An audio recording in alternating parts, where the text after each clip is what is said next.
대장동 의혹 수사에 관련된 소식 전해드리겠습니다. 검찰이 조만간 화천대유 소유주 김만배 씨 등의 구속영장 청구 여부를 결정할 걸로 보입니다. 네, 어제 관련자들을 불러 조사한 내용을 바탕으로 보강 수사를 이어가고 있는데요. 취재기자 연결합니다. 장효인 기자.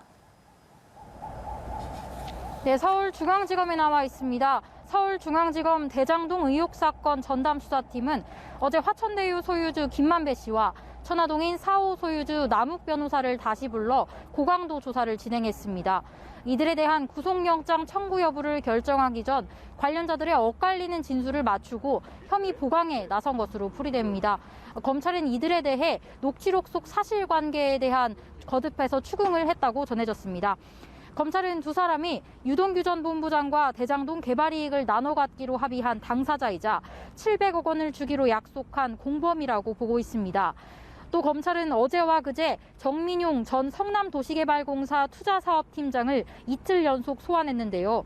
정 전 팀장은 정영학 회계사의 녹취록 속 그분으로 유동규 전 본부장을 지목하는 등 뇌물 의혹과 관련이 있고 또 공모지침서를 이재명 당시 시장에게 보고한 의혹과 관련해 초과이익 환수 조항 삭제 등 배임 부분과도 연관된 인물입니다.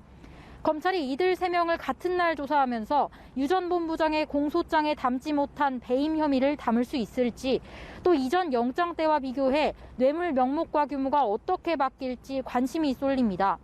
한편 시민단체 사법시험준비생 모임은 황무성 전 공사 사장 사직 강요 의혹과 관련해 유 전 본부장 등을 직권남용 등 혐의로 대검찰청에 고발했습니다. 고발장에는 이 후보 등이 공범으로 포함됐습니다. 예, 장 기자, 검찰이 어제 곽상도 의원 아들의 퇴직금으로 알려진 50억 원을 동결했다고 하죠?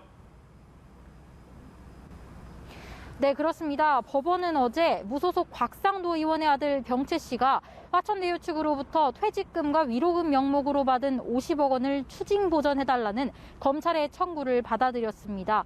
법원은 곽 의원이 대장동 개발 사업 과정에 편의를 제공한 대가로 김만배 씨에게 뇌물 50억 원을 받았다고 의심할 이유가 있다며 유무죄가 확정되기 전까지 이 돈을 처분할 수 없도록 조치했습니다.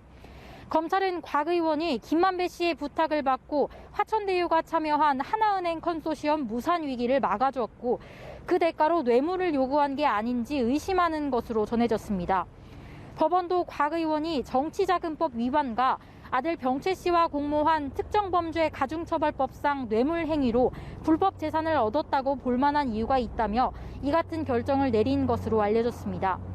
이런 가운데 어제 2015년 6월경 김만배 씨가 평소 친분이 깊은 곽 의원에게 전화해 대장동 개발 사업에서 편의를 봐주면 아들에게 월급을 주고 나중에 이익금을 나눠주겠다는 제안을 했다는 의혹이 제기됐는데요.